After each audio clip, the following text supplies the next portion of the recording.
Hello everyone, how are you all? I hope you are doing good. This is CA केवल Mota and मैंने एक vote के लिए डाला हुआ था टेलीग्राम चैनल पर कि आप लोगों को क्या चाहिए सबसे ज्यादा। तो उसमें सबसे ज्यादा वोट्स आए मैराथन के लिए। So I have decided to give you marathon okay for May 23 exams, June 23 exams. Now this marathon would be fully amended for May 23 and June 23 exams. जो लोग का एग्जाम नवंबर में है, ओके नवंबर दिसंबर में है, उन लोगों को अमेंडमेंट्स ऐड ऑन करने पड़ेंगे जो 30 अप्रैल के बाद रिलीज होंगे। ठीक है। So this marathon would be fully amended for May 23 June 23 exams. ये मैराथन देखने के पहले या तो आप लोगों ने जीएसटी रिवाइज कर लेना चाहिए, या फिर आप लोगों को जीएसटी का बेसिक कुछ आइडिया होना चाहिए। ओके, तो ही ये मैराथन आप लोगों के लिए सूटेबल रहेगा। यहाँ पर एक एक चीज डिस्कशन नहीं होगा, यहाँ पर क्विक फायर रिवीजन होगा। ठीक है, रिवीजन होगा, एग्जाम पॉइंट ऑफ व्यू चलेंगे हम लोग। जहां जहां पर मुझे लगेगा प्रैक्टिकल एक आप लोग को आइडिया देना चाहिए तो मैं दे दूंगा। ठीक है। So now let us start supply chapter. ठीक है, आज का टॉपिक सप्लाई है। ओके, उसके बाद एक एक टॉपिक हम लोग करते चलेंगे एंड देन आप लोग को एक साथ पूरा वीडियो मिलेगा या फिर एक एक करके, वो सोचा नहीं, अब तक देखेंगे। ओके, तो सबसे पहला चैप्टर है सप्लाई। सप्लाई का बेसिक मीनिंग क्या होता है? अगर आप लोग गुड्स बेच रहे हो तो सेल कर रहे हो, okay, that selling is also a supply. Okay, अगर आप सर्विस दे रहे हो तो सर्विस का देना भी सप्लाई है।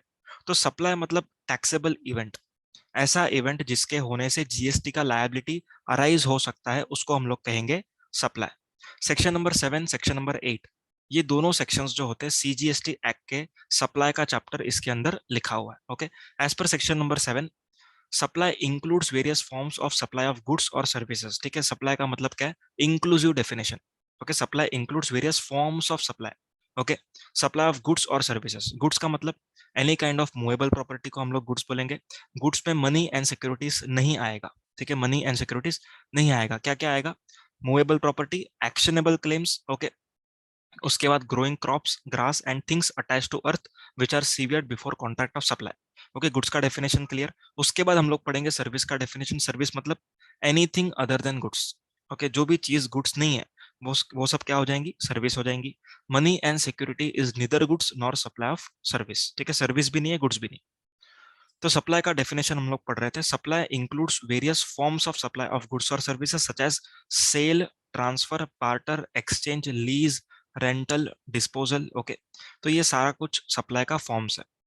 तो इन फॉर्म्स ऑफ सप्लाई को हम लोग सप्लाई कब बोलेंगे? सप्लाई तब बोलेंगे जब दो कंडीशन फुलफिल होगा। सबसे पहला, कंसिडरेशन होना चाहिए। सेकंड, फर्दरेंस इन बिजनेस और इन कोर्स ऑफ बिजनेस होना चाहिए। कंसिडरेशन होना चाहिए मतलब मॉनेटरी चीज होती है कंसिडरेशन, नॉन मॉनेटरी को भी कंसिडरेशन बोलेंगे। तो कंसिडरेशन होना चाहिए, that is something in return मिलना चाहिए। सेकंड, फर्दरेंस इन बिजनेस या फिर इन कोर्स ऑफ बिजनेस होना चाहिए। कंसिडरेशन के लिए 5 बातें इंपॉर्टेंट है। सबसे पहली बात, any one can pay consideration. Okay, आप पे कर सकते हो, आपके बिहाफ पर कोई और भी पे कर सकता है। Second, consideration can be in kind. अगर आप लोग पैसा नहीं दे रहे हो मुझे, पर अगर आप लोगों ने मुझे वॉच गिफ्ट में दे दिया, तो उसको भी हम लोग क्या बोलेंगे? कंसिडरेशन बोलेंगे। थर्ड पॉइंट, रिफंडेबल डिपॉजिट्स जो होंगी, that are not consideration.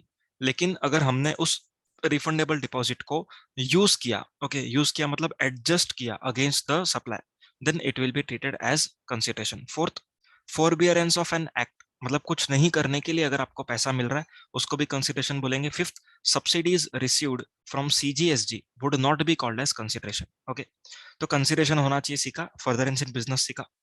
Consideration नहीं होगा तो भी 4 एक्टिविटी को सप्लाई बोलेंगे which are content in schedule 1। सबसे पहला, permanent transfer of business assets where ITC has been availed. Second, supply between related person और डिस्टिंक्ट पर्सन, क्लियर है, इन कोर्स और फर्दरेंस ऑफ बिजनेस। मतलब अगर आप लोगों ने अपने रिलेटेड पार्टी को या फिर डिस्टिंक्ट पर्सन को अगर कुछ भी चीज फ्री में दी, ओके, तो हम लोग उसको क्या बोलेंगे? सप्लाई बोलेंगे। अब सेक्शन नंबर 15 के एक्सप्लेनेशन में लिखा हुआ है कि एम्प्लॉयर एम्प्लॉय भी रिलेटेड पर्सन है। Okay, employer employee related person है। सो अगर एम्प्लॉयर ने क्या एम्प्लॉय को गिफ्ट दिया तो उसको सप्लाई बोलेंगे। आंसर इज, अगर गिफ्ट का वैल्यू अप टू ₹50,000 है तो सप्लाई नहीं बोलेंगे। 50,000 के ऊपर है तो उसको हम लोग सप्लाई बोलेंगे। क्लियर है, हम लोग उसको सप्लाई बोलेंगे। अब section number 17 subsection 5 clause H याद करो। अगर आपने किसी को गिफ्ट दिया, उसका आईटीसी आपको नहीं मिलता, लेकिन अगर आपका गिफ्ट का वैल्यू, दैट इज आप एम्प्लॉयर हो, एम्प्लॉय को गिफ्ट दिया, गिफ्ट का वैल्यू 50,000 के ऊपर है, ओके, तो आपको सप्लाई मानना पड़ेगा एज पर शेड्यूल 1। ओके, तो उस केस में section number 17 subsection 5 clause H नहीं आएगा। ओके, आप लोग को आईटीसी मिलेगा, आप लोग को आईटीसी मिलेगा अगर 50,000 के ऊपर का गिफ्ट का वैल्यू है तो। क्लियर है, समझ में आया? डिस्टिंग पर्सन का यहाँ पर मीनिंग दिया हुआ है, एकदम सिंपल चीज है। पैन नंबर सेम होना चाहिए, जीएसटी नंबर अलग होना चाहिए। एक स्टेट में भी दो रजिस्ट्रेशन हो सकते हैं, दो अलग स्टेट तो ऑब्वियसली दो अलग रजिस्ट्रेशन होंगे ही होंगे। ओके, अब इसमें कुछ क्लैरिफिकेशन है। अगर आपने आपके डिस्टिंग पर्सन को कुछ मोड्स ऑफ ट्रांसपोर्ट भेजा, ओके, जैसे ट्रक भेजा, बस भेजा फॉर रिपेयरिंग पर्पस, तो बस का value will not be the value of supply. जो रिपेयरिंग का चार्जेस है, रिपेयर मेंटेनेंस, उसको हम लोग वैल्यू ऑफ सप्लाई बोलेंगे। Okay, same will be applicable for interstate modes of rigs, tools. Okay, मतलब बेसिकली एयरक्राफ्ट इंडस्ट्री में भी अगर टूल्स, रिग्स, स्पेयर्स ये सब अगर डिस्टिंग पर्सन को आप भेज रहे हो तो भी सेम प्रोविजन एप्लीकेबल हो जाएगा। थर्ड एंट्री इन शेड्यूल 1, अगर प्रिंसिपल ने एजेंट को सप्लाई किया, ओके, प्रिंसिपल ने एजेंट को गुड्स सेंड किया for supplying to the recipient, तो एजेंट अगर खुद के नाम पर इनवॉइस बना रहा है तो प्रिंसिपल ने जो एजेंट को भेजा है उसको सप्लाई मानेंगे। अगर एजेंट प्रिंसिपल के नाम से इनवॉइस बना रहा है तो फिर प्रिंसिपल ने जो एजेंट को भेजा उसको सप्लाई नहीं मानेंगे। क्लियर है? Fourth, import of services. ठीक है, इंपोर्ट ऑफ सर्विसेज मतलब इंडिया के बाहर से आपने सर्विस लिया। Okay, so import of service as per section 2 of IGST act कब माना जाएगा? जब सप्लायर आउटसाइड इंडिया होगा, रिसिपिएंट इंडिया वाला होगा and place of supply India होगा। ठीक है, अब इंपोर्ट ऑफ सर्विस में हम लोग क्या सीख रहे हैं अभी? सप्लाई कब माना जाएगा, कब नहीं माना जाएगा। ओके, अगर import of service is for consideration मतलब आप यूएसडी में पेमेंट कर रहे हो, ठीक है, कनाडा डॉलर में पे कर रहे हो, स्विस फ्रैंक पे कर रहे हो, तो जब भी आप पे कर रहे हो तब हमेशा सप्लाई माना जाएगा। ओके, हम लोग यहाँ पर ये डिस्कस नहीं कर रहे हैं कि टैक्सेबल सप्लाई माना जाएगा या नहीं, हम लोग यहाँ पर डिस्कस ये कर रहे हैं कि सप्लाई माना जाएगा। क्लियर है? अगर सप्लाई माना जाएगा तो ही आगे क्वेश्चन आता है कि टैक्सेबल माने कि एग्जेम माने। ओके, तो यहाँ पर डिस्कशन क्या है? सिर्फ सप्लाई का। तो अगर कंसिडरेशन पे किया तो सप्लाई माना जाएगा, कंसिडरेशन पे नहीं किया तो रिलेटेड पार्टी से लिया फॉर बिजनेस पर्पस तो ही सप्लाई माना जाएगा, अदरवाइज नहीं माना जाएगा। ओके, उसके बाद हम लोग अब देखने वाले हैं शेड्यूल 2। शेड्यूल 2 एक ऐसा शेड्यूल है जिसमें लिखा हुआ है कि कौन सी एक्टिविटी को गुड्स बोलेंगे, कौन सी एक्टिविटी को सर्विस बोलेंगे। ओके, सबसे पहला transfer of title in goods, it is supply of goods. अगर गुड्स आपने हायर परचेज एग्रीमेंट में बेचा है तो इसको भी गुड्स बोलेंगे। राइट और undivided share in goods, okay, goods के अंदर आपने किसी को राइट दिया, it is supply of service. Transfer of right to use, right in use, दोनों ही सर्विस होगा। Lease, tenancy, easement, licence to occupy land, letting out, ये सारे को हम लोग सर्विस बोलेंगे। ट्रीटमेंट और प्रोसेस, इसको भी सर्विस बोलेंगे। क्लियर है? नेक्स्ट, अगर बिजनेस के असेट ट्रांसफर हुए इसको हम लोग गुड्स बोलेंगे। अगर बिजनेस के goods put to private use, okay, इसको हम लोग सर्विस बोलेंगे। अगर आप लोग का बिजनेस है, ओके, आपने गुड्स को खरीदा है, ओके, स्टॉक में पड़े हैं, अभी आप बिजनेस बंद कर रहे हो, it means now you are ceasing to be a taxable person. Okay, now you will not be called as taxable person. So in that case जो भी स्टॉक होगा वो आपने खुद को बेच दिया है। Okay, you have supplied goods to yourself, ऐसा माना जाएगा। इसके दो एक्सेप्शन। सबसे पहला, अगर आपने किसको business as a going concern बेचा है, ओके, तो जो भी पर्सन बिजनेस ले रहा है आपका वो जीएसटी पे करेगा नॉर्मली जब सेल करेगा तब। तो इस केस में आपने खुद को बेचा ऐसा नहीं माना जाएगा। ओके, नेक्स्ट, अगर आपका कोई personal representative business carry on करने वाला है तो इस केस में भी आपने खुद को बेचा ऐसा नहीं माना जाएगा। Okay, next, renting of immovable property, it is supply of service. Under construction building, under construction building मतलब ऐसा बिल्डिंग जिसमें कंसिडरेशन सीसी या फिर ओसी विचेवर इज अर्लियर के पहले मिल रहा है। क्लियर है? नेक्स्ट, वर्क्स कॉन्ट्रैक्ट सर्विसेज, जिसमें कंस्ट्रक्शन किया जाता है ऑन एन इमूवेबल प्रॉपर्टी, इसको हम लोग सर्विस बोलेंगे। रेस्टोरेंट को सर्विस बोलेंगे। नेक्स्ट, टेम्पररी ट्रांसफर, ओके, यहाँ पर टेम्पररी को मार्क कर लो, it is not permanent. Temporary transfer और permitting the use of intellectual property right, अगर मेरे पास कोई इंटेलेक्चुअल प्रॉपर्टी राइट है, मैं किसी को यूज करने दे रहा हूँ, इसको हम लोग सर्विस बोलेंगे। Next, development, design, programming, customisation, adaption, upgradation, enhancement and implementation of technology software, तो जब भी आप लोग कुछ कस्टमाइज करते हो सॉफ्टवेयर उसको हम लोग सर्विस बोलेंगे। टॉलरेंस ऑफ नॉन परफॉर्मेंस और agreeing to refrain from an act, अगर आप लोग फॉर एग्जांपल पेनल्टीज अर्न कर रहे हो, पेनल्टी का इनकम अर्न कर रहे हो, ओके, तो आपको पेनल्टी मिलती क्यों है? क्योंकि सामने वाले ने टाइम पर काम नहीं किया। ओके, तो आप लोगों ने क्या किया? You have tolerated the non performance of that person. Okay, so आपने उसको क्या प्रोवाइड किया? सर्विस प्रोवाइड किया, ऐसा माना जाएगा। Agreeing to refrain from an act, कुछ नहीं करने का अगर पैसा मिल रहा है तो सर्विस के लिए पैसा मिल रहा है ऐसा माना जाएगा। क्लियर है? नेक्स्ट, अब कुछ सर्कुलर्स देख लेंगे यहाँ पर। अगर प्रिंटिंग ऑफ बुक्स वगैरह आपने करवाया तो अगर कंटेंट ऑथर का है, okay, if content belongs to author and xerox वाला सिर्फ मुझे प्रिंटिंग करके दे रहा है, तो जेरोक्स वाला is providing me supply of service. अगर कंटेंट मेरा नहीं है तो उसने जो मुझे दिया उसको हम लोग सप्लाई ऑफ गुड्स बोलेंगे। क्लियर है? Next, transfer of tenancy rights. Okay, transfer of tenancy rights is supply of service. Okay, अगर लैंडलॉर्ड ने टेनेंसी राइट्स बेचा है किसी टेनेंट को, कमर्शियल पर्पस होगा तो टैक्सेबल, रेसिडेंशियल पर्पस होगा तो एग्जेम्प्ट। अगर टेनेंट ने बेचा है टेनेंसी राइट्स, ओके, चाहे कमर्शियल पर्पस हो चाहे फिर रेसिडेंशियल पर्पस हो, दोनों ही केस में टैक्सेबल रहेगा। ओके, अगर टेनेंसी राइट्स टेनेंट ने सरेंडर कर दिया, okay, so in this case जो भी टेनेंसी प्रीमियम है, okay, tenancy premium would be supply of service and it would be taxable even if it is for residential or it is for commercial. Okay, next, priority sector lending certificate, it is supply of goods. Okay, priority sector lending certificate क्या होता है? RBI कुछ banks को priority sector lending certificate issue करता है जिन लोगों ने priority sectors में, जिन बैंकों ने प्रायोरिटी सेक्टर्स में एक स्पेसिफाइड परसेंटेज से ज्यादा लोन दिया हो। ओके, सो आरबीआई ने क्या किया? प्रायोरिटी सेक्टर लेंडिंग सर्टिफिकेट दिया। अब प्रायोरिटी सेक्टर लेंडिंग सर्टिफिकेट जिस बैंक को मिला है वो बैंक उसको बेच सकती है ओपन मार्केट में। ओके, बेसिकली ई कुबेर प्लेटफॉर्म से होता है ये ट्रांजेक्शन। तो इस केस में आरसीएम भी एप्लीकेबल है एंड जो बैंक बेच रही है, okay, priority sector lending certificate, it is supplying goods, ऐसा माना जाएगा। Next is retreading of tyres. तो रीट्रेडिंग मतलब कि जब आप टायर काफी टाइम से यूज कर रहे हो तो वो उसका जो ग्रिप होता है वो कम हो जाता है, तो वो ग्रिप अगर आप वापस से करवा रहे हो then it is called a supply of service, इसको हम लोग रीट्रेडिंग बोलते हैं। अगर आप लोग नया टायर ले रहे हो जो कि रीट्रेडेड है तो आप लोग टायर खरीद रहे हो, that is supply of goods. समझ में आया? Next, supply to unincorporated association. यहाँ पर बेसिकली हम लोग सेक्शन 7(1)(a) की बात करेंगे।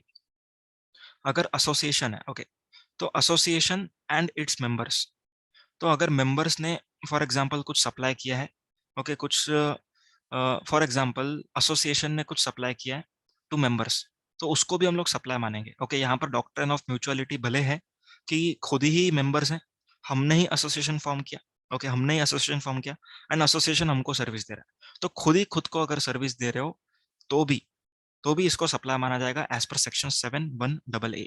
क्लियर? नेक्स्ट, शेड्यूल 3 पढ़ेंगे अभी। Schedule 3 is for regarding activity as neither supply of goods nor supply of service, मतलब ये गुड्स भी नहीं माना जाएगा, सर्विस भी नहीं, sorry, neither supply of goods nor supply of service, supply नहीं माना जाएगा, सप्लाई ऑफ गुड्स भी नहीं माना जाएगा, सप्लाई ऑफ सर्विस भी नहीं माना जाएगा। ओके, सबसे पहला employment contracts. Okay, salary is not a supply, contract employ भी इसके अंदर कवर हो जाएगा। क्लियर है? कैजुअल लेबर्स भी इसके अंदर कवर हो जाएंगे। समझ में आ रहा है? सेकंड, सर्विसेज बाय कोर्ट और ट्राइब्यूनल, कोर्ट और ट्राइब्यूनल ने सर्विस दिया, that is neither supply of goods nor supply of service. Third third MPMLS. Okay, ये लोग वैसे भी कुछ काम नहीं करते तो इन लोग का एक्टिविटी को हम लोग सप्लाई नहीं बोलेंगे। ठीक है? Fourth, funeral, burial, crematorium, mortuary, transportation of deceased, इसको हम लोग सप्लाई नहीं बोलेंगे। Fifth, sale of land and completed building. Okay, ऐसा बिल्डिंग जिसमें आपको सीसी के बाद पैसा मिला उसको हम लोग सप्लाई नहीं बोलेंगे। लैंड अगर बेचा है तो उसको सप्लाई नहीं बोलेंगे। Six, actionable claim other than lottery betting gambling. Actionable claims क्या है? गुड्स तो है, गुड्स तो है, ओके, पर सप्लाई क्या है? सिर्फ लॉटरी बेटिंग गैम्बलिंग, ये तीन ही एक्शनेबल क्लेम सप्लाई माने जाएंगे। Okay, next, service supply from non taxable territory to non taxable territory without goods entering into India. अगर इंडिया में गुड्स आए नहीं है, नॉन टैक्सेबल से नॉन टैक्सेबल में गए हैं, then it is not a supply. Okay, next, अगर आपने गुड्स क्लियर करने के पहले किसी को बेच दिया then it is not a supply. अगर वेयरहाउस में आपके पास गुड्स पड़े हुए हैं, वेयरहाउस से क्लियर करने के पहले आपने बॉन्डेड वेयरहाउस के अंदर ही बेच दिया, ओके, दो भी उसको सप्लाई नहीं माना जाएगा। Last one, services by way of grant of alcoholic liquor licence. अगर लिकर लाइसेंस आप ऑब्टेन कर रहे हो गवर्नमेंट से, आप एप्लीकेशन फी पे कर रहे हो, लाइसेंस फी पे कर रहे हो, तो इसको हम लोग सप्लाई नहीं मानेंगे। So here we complete with section number 7 read with schedules. उसके बाद हम लोग बात करेंगे कंपोजिट एंड मिक्स सप्लाई का। ओके, कंपोजिट सप्लाई मतलब दो या उससे ज्यादा सप्लाईज की जा रही हैं which are naturally bundle. Okay, naturally bundle का मतलब होता है काफी सारे सप्लायर्स इन द सेम क्या बोलते हैं अपन उसको, same category of business. Okay, सब लोग साथ में देते हैं। जैसे एयरलाइन इंडस्ट्री, एयरलाइन इंडस्ट्री में ट्रैवलिंग आपको मिलता है, साथ में खाना मिलता है। ओके, तो ट्रैवलिंग एंड फूड इसका नेचुरल बंडल हो गया। ओके, सो जब भी नेचुरली बंडल सप्लाईज होगा तब even if the rate of two products are different, okay, two product or one goods one service or both service, अगर रेट अलग है, ओके, फिर भी इस केस में क्या माना जाएगा? प्रिंसिपल रेट का, प्रिंसिपल एक्टिविटी का रेट लगेगा, दैट इज प्रिडोमिनेंट। क्लियर है? प्रिडोमिनेंट का रेट लगेगा। प्रिडोमिनेंट अगर गुड्स है तो पूरा एक्टिविटी को गुड्स बोलेंगे। समझ में आ रहा है? तो नेचुरली बंडल होना चाहिए, नेचुरली बंडल होना चाहिए, आर्टिफिशियल नहीं होना चाहिए। ओके, उसके बाद मिक्स सप्लाईज का डिस्कशन करेंगे। मिक्स सप्लाईज मतलब artificial bundle. For example, Diwali में आप लोग को एक बास्केट मिला, उसके अंदर आप लोगों को स्वीट मिल रहा है, चॉकलेट मिल रहा है, कैश्यू मिल रहा है। ओके, तो ये तीनों जो है वो जबरदस्ती जोड़ा गया है, हो सकता है अलग जोड़ सकते थे। ओके, तो यहाँ पर this is called as artificially bundle. Artificial bundle को हम लोग क्या बोलेंगे? Mix supply. मिक्स सप्लाई के केस में हाईएस्ट रेट ऑफ टैक्स का जो भी प्रोडक्ट होगा उसके हिसाब से पूरा का पूरा जो आर्टिफिशियल बंडल है उसको टैक्स लगाया जाएगा। क्लियर है? अगर कैश्यू, चॉकलेट एंड स्वीट ये तीन सप्लाई हो रहा है, चॉकलेट के ऊपर अगर रेट 28% है, तो इन तीनों का जो बंडल है, ओके, इन तीनों का जो टोटल एक सेट है, वो पूरे के ऊपर रेट क्या लगेगा? Highest rate of tax. आया समझ में? ओके, अभी यहाँ पर कुछ गाइडिंग प्रिंसिपल्स दिया हुआ है। कंपोजिट सप्लाई में नेचुरली बंडल होगा, मिक्स सप्लाई में नहीं होगा। कंपोजिट सप्लाई में can be supplied separately, no it can not be. Travelling and food दोनों साथ में ही दिया जाएगा, ऐसा नहीं कि आज ट्रैवलिंग कर लिया अगली बार आएंगे खाने को। ओके, मिक्स सप्लाई में यस। क्यों ऐसा? क्योंकि अगर आप लोग को स्वीट ही चाहिए, कैश्यू एंड चॉकलेट नहीं चाहिए, तो आप सिर्फ स्वीट खरीदो। ओके, अलग से आपको स्वीट मिल जाएगा, जरूरी नहीं कि आपको सब कुछ साथ में खरीदना है। One is predominant. Okay, composite supply में yes one is predominant, mix में कोई प्रिडोमिनेंट नहीं है, सबका अपना अपना इंपॉर्टेंस है। कंपोजिट सप्लाई में प्राइसिंग सेपरेटली हो सकता है। एसी विद इंस्टॉलेशन, अगर एसी का आपको बोला गया 28,000, इंस्टॉलेशन का 2,000। प्रिंसिपल सप्लाई क्या है? एसी। तो इंस्टॉलेशन के ऊपर भी एसी का रेट लगेगा, लेकिन इंस्टॉलेशन का प्राइसिंग सेपरेटली हो सकता है। मिक्स सप्लाई में प्राइसिंग सेपरेटली नहीं हो सकता है। ओके, इसमें कुछ सर्कुलर्स देखेंगे अभी। Art work supplies. Okay, art work supplies मतलब अगर आर्टिस्ट ने आर्ट अपना भेजा है गैलरी में, तो उसको सप्लाई नहीं बोलेंगे जब तक बायर सिलेक्ट नहीं कर लेता। Next, joint venture. Okay, joint venture अगर फॉर एग्जांपल 4 कोवेंचर है, सभी ने पैसा निकाला, okay, that is called as cash calls, उसको हम लोग सप्लाई नहीं बोलेंगे। क्लियर है? लेकिन अगर 4 कोवेंचर से 3 कोवेंचर ने पैसा निकाला, ओके, 3 कोवेंचरर्स ने पैसा निकाला, ओके, एंड जो और एक कोवेंचर है वो क्या कर रहा है? वो अपना असेट को यूज करने के लिए जॉइंट वेंचर में लेके आ रहा है। तो ये 3 कोवेंचरर से ये जो पर्सन है वो क्या चार्ज करेगा? जो भी मशीन को या फिर असेट को यूज करने का चार्जेस है वो चार्ज करेगा, उसको हम लोग सप्लाई बोलेंगे। गुड सोल्ड बाय गवर्नमेंट, उसके ऊपर रिवर्स चार्ज लगेगा। माउंटिंग ऑफ बस बॉडी। माउंटिंग ऑफ बस बॉडी मतलब चेजिस है, चेजिस के ऊपर अगर बस बॉडी को माउंट करना है, सिर्फ माउंटिंग का काम है, it mean supply of service. लेकिन अगर माउंटेड बस आप लोग खरीदते हो तो it is supply of goods, तो एज पर कॉन्ट्रैक्ट वो वेरी करेगा। सर्विसिंग ऑफ कार्स, अगर कार खराब होती है, ओके, तो पार्ट्स भी लगाए जाते हैं, okay, along with that servicing भी की जाती है, मतलब वो पार्ट्स को लगाना ही सर्विस है। तो गवर्नमेंट ने यहाँ पर 2 ऑप्शन दिया हुआ है। सबसे पहला ऑप्शन, आप एक ही लाइन आइटम में चार्ज करो, गुड्स का एंड सर्विस का जो भी प्राइस होगा एक कॉन्ट्रैक्ट में एक एक लाइन आइटम में चार्ज करो। ओके, ऐसे केस में उस लाइन आइटम पर सर्विस का रेट लगेगा, दैट इज 18%। ओके, लेकिन सेकंड ऑप्शन क्या है? जितना भी गुड्स आपने यूज किया है फॉर रिपेयरिंग दैट कार, उन गुड्स का अलग अलग अलग अलग अलग करके लाइन आइटम लिखो, एंड नीचे एक सर्विस का आइटम लिखो।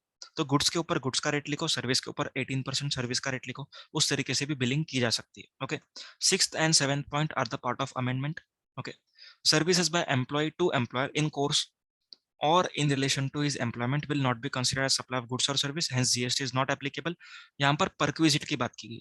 परक्विजिट मतलब बेनिफिट्स, जब एम्प्लॉयर एम्प्लॉय को बेनिफिट्स दे रहा है, ओके, तो क्या उस बेनिफिट के ऊपर जीएसटी चार्ज करेंगे? आंसर इज नो, नहीं करेंगे, क्योंकि that benefits are arising out of employment contract. समझ में आया?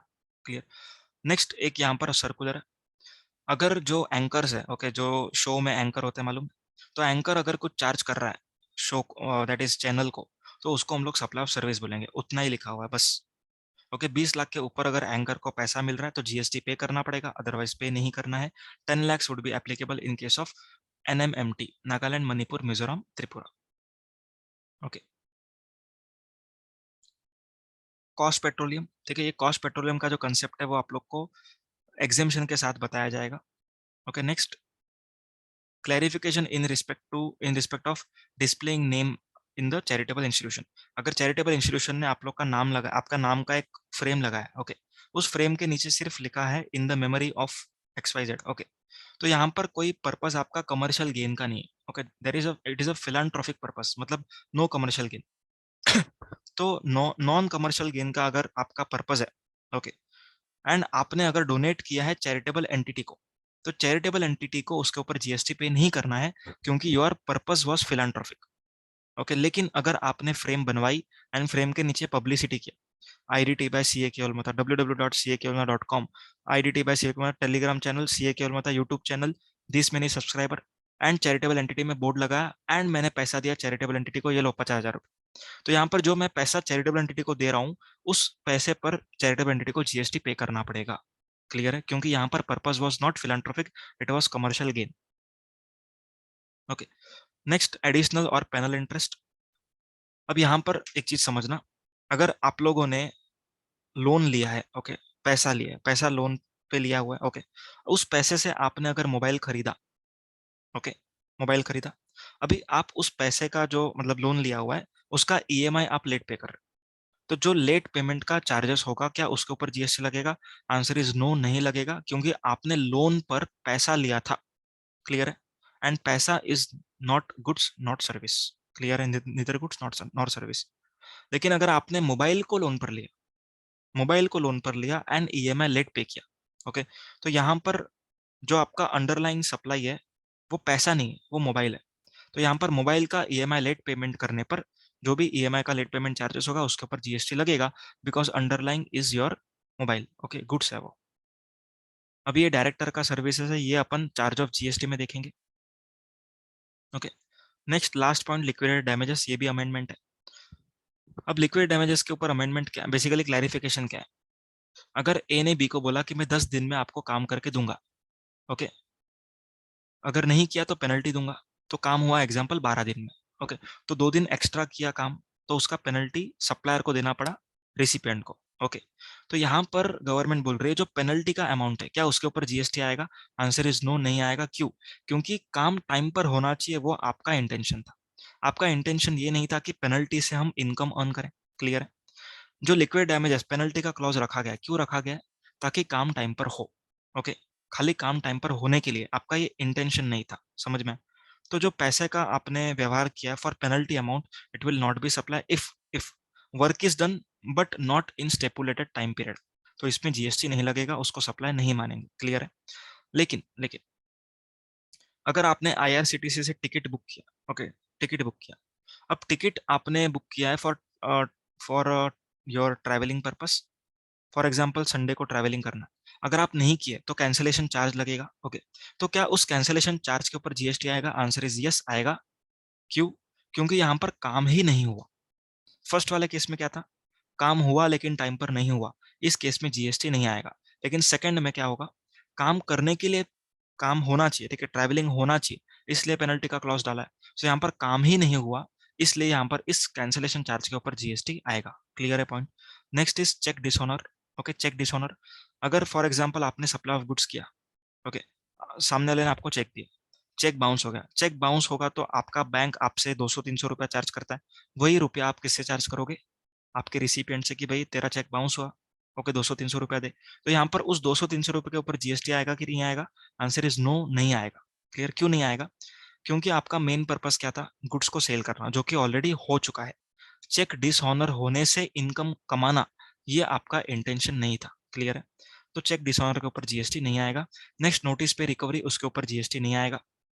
ओके, सेम सिंपल वही लॉजिक है कि यहाँ पर सप्लाई एक्सप्लिसिटली नहीं हुआ है। ओके, एम्प्लॉयर ने जो नोटिस पे रिकवरी रखा है, मतलब कि अगर आपने जॉब बिना नोटिस पीरियड के छोड़ दिया या फिर नोटिस पीरियड सर्व नहीं किया, तो आपका 1 महीने का सैलरी रिटेन होता है। तो वो रिटेन सैलरी के ऊपर क्या एम्प्लॉयर को जीएसटी पे करना पड़ेगा? आंसर इज नो, नहीं करना पड़ेगा। क्लियर है पॉइंट? तो यहाँ पर अपना पूरा सप्लाई का चैप्टर खत्म हुआ।